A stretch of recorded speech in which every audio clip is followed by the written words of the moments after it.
გავაგზავნოთ წულიკიანის გუშინდელ დასკვნაზე საუბარი.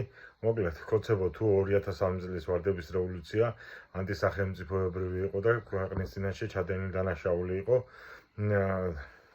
რა გამოდის თქვენი პარლამენტარების მინისტრების უმრავლესობა იმ წინა მთავრობის დროს 9 წელში სხვადასხვა თანამდებობაზე თუ პარლამენტში იყო და რა გამოდის ისინიც სახელმწიფოს წინაშე დამნაშავეები და თანამონაწილეები გამოდიან, რომლებიც ახლა თქვენთან არიან.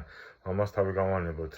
ბიძინა იძახოდა, რომ 2007-8 წლამდე პირველ ეტაპშიო მეორე ნაციონალურ მოძრაობას სრულად ვაფინანსებდა, მხარშივე დექიო და 2003 წლის რევოლუციაშიც დიდი წვლილი მიმიღოს და რა გამოდის, რომ ბიძინაც ანტისახელმწიფოებრივი იმის ქმედებაში არის ეჭმიდანი და ხელშემწყობია.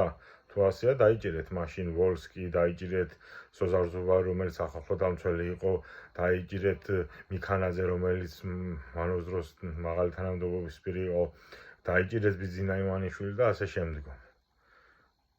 არა გაქვთ ხო მაგის ერთი ადგილი. მაგრამ სახელმწიფოს და საქართველოს მომავლის განადგურება შეგიძლიათ ხო იმე თქვენი უსინდისო. გამოიწერეთ YouTube არხი, აბა თქვენიც